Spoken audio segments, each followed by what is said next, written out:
हाय developers. मैं हूं शुभम वर्मा और आज की वीडियो में हम देखेंगे जावास्क्रिप्ट इंटरव्यू क्वेश्चन से रिलेटेड पार्ट 16। तो आइए देखते हैं।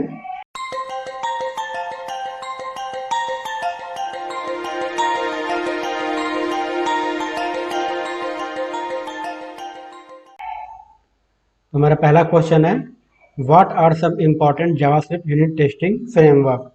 मतलब जब भी हम लोग जावास्क्रिप्ट कोई कोड करते हैं तो ऑब्वियसली हमें उसकी यूनिट टेस्टिंग करनी पड़ती है। तो जावास्क्रिप्ट इसके लिए कुछ फ्रेमवर्क प्रोवाइड कराता है जो कि टेस्टिंग फ्रेमवर्क होते हैं। तो वो क्या क्या होते हैं?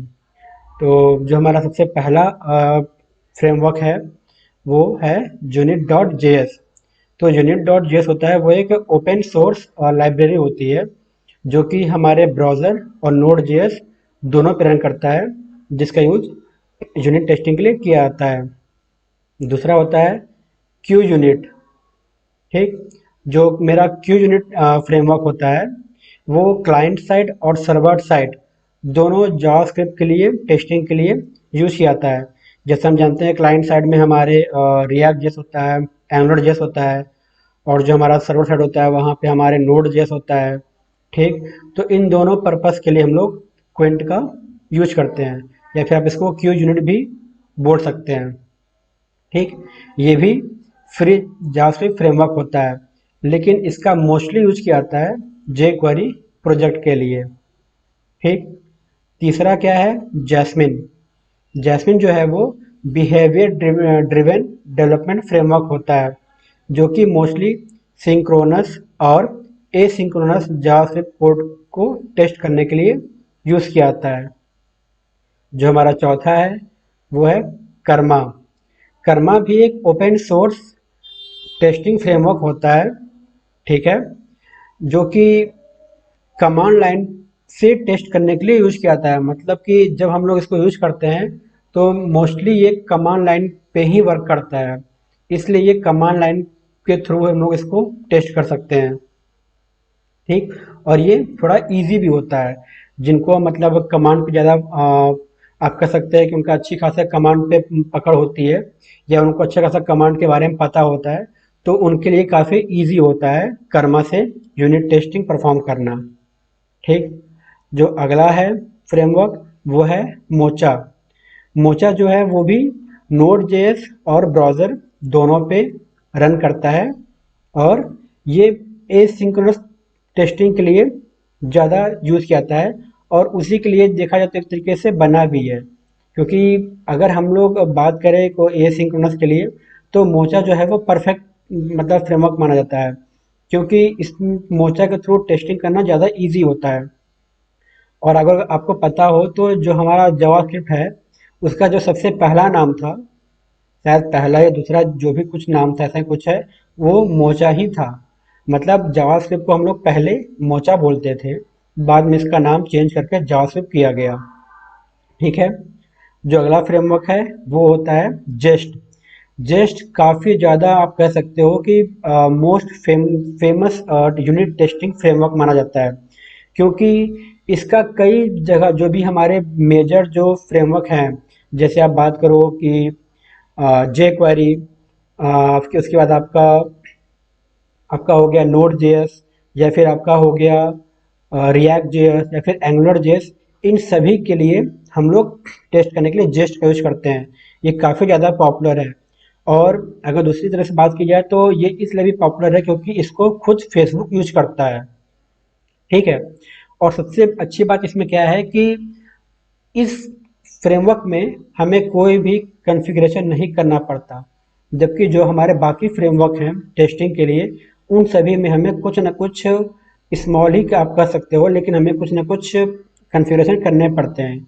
लेकिन जो हमारा जेस्ट फ्रेमवर्क है उसमें हमें कोई भी कॉन्फ़िगरेशन नहीं करना पड़ता, इसलिए zero configuration unit testing framework कहा जाता है।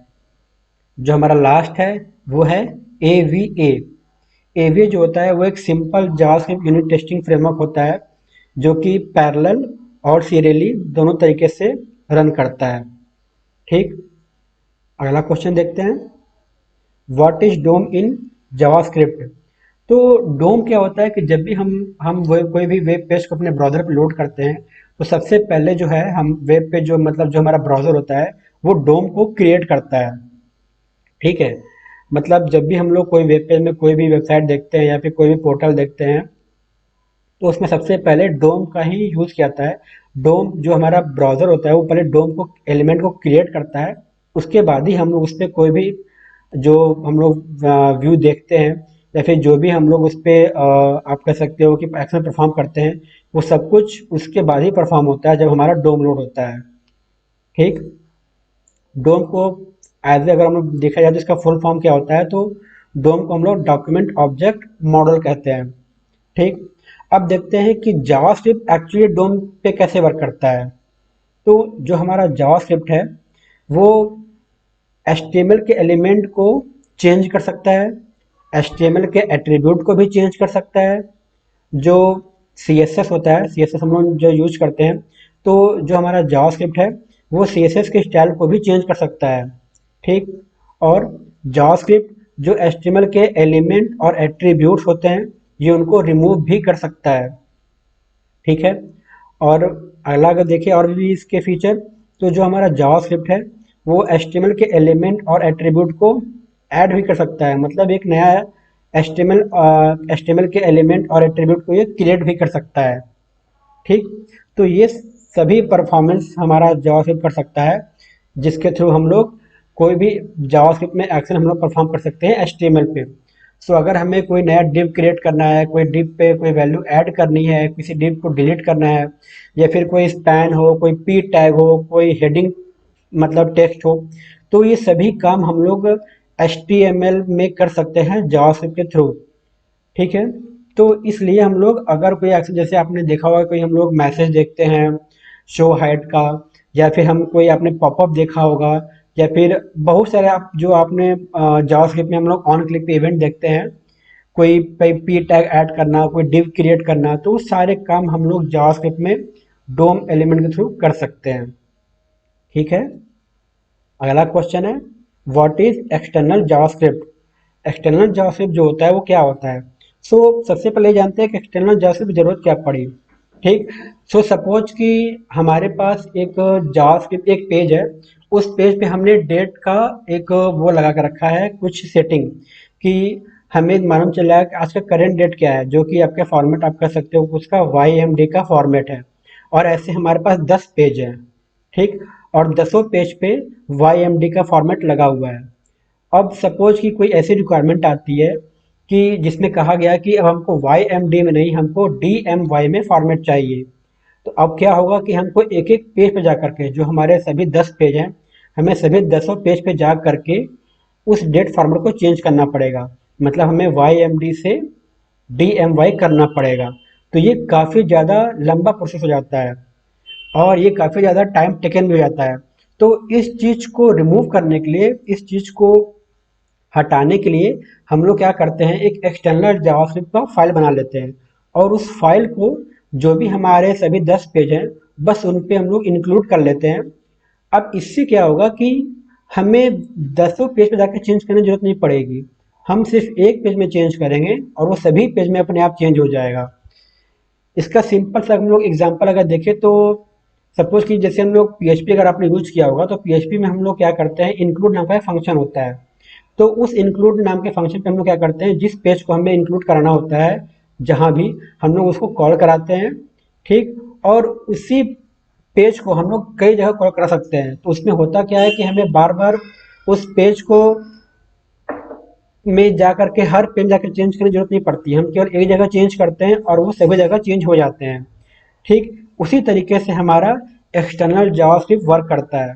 तो यहाँ हमें क्या करना पड़ता है कि हमें केवल एक जगह चेंज करना होगा और वो सभी जगह सभी पेज पे अपने आप चेंज हो जाएगा, ठीक। इसका सिंटैक्स क्या होता है, तो आप यहाँ पे इसका सिंटैक्स दे सकते हैं, स्क्रिप्ट टाइप, हमें बताना होगा कि हमारा फाइल का टाइप क्या है, तो यहाँ टाइप उसका टेक्स्ट स्लैश जावास्क्रिप्ट, और उसके बाद हम यहाँ पे एसआरसी में उसका लोकेशन बताते हैं कि किस लोकेशन पे एक्चुअली हमारा जो फाइल है वो पड़ा हुआ है, या फिर जो किस लोकेशन, या फिर फाइल का नेम क्या है। तो अगर हमारा कोई फाइल का नेम है current detail डॉट जेएस, तो हम उसको कॉल करा लेंगे, या फिर अगर वो किसी डायरेक्टरी में पड़ा होगा, तो डायरेक्टरी के साथ उसका फाइल का जो नेम होगा वो भी हम लोग दे देंगे। तो ये इस पर्पज से हम लोग एक्सटर्नल जावास्क्रिप्ट फाइल का यूज करते हैं। मतलब अगर हमें अपने टाइम को बचाना है कि हमें हर पेज पे जा करके चेंजेस ना करने पड़े, उस केस में हम लोग एक्सटर्नल जावास्क्रिप्ट का यूज करते हैं। ठीक। और एक चीज और, जो हमारा एक्सटर्नल जावास्क्रिप्ट होता है उसमें उसका जो एक्सटेंशन होता है वो डॉट जेएस होता है। ठीक है। तो आज के लिए बस इतना ही। अगर आपको ये वीडियो पसंद आए तो प्लीज़ लाइक, शेयर और सब्सक्राइब जरूर करें। आपका वीडियो देखने के लिए बहुत बहुत धन्यवाद।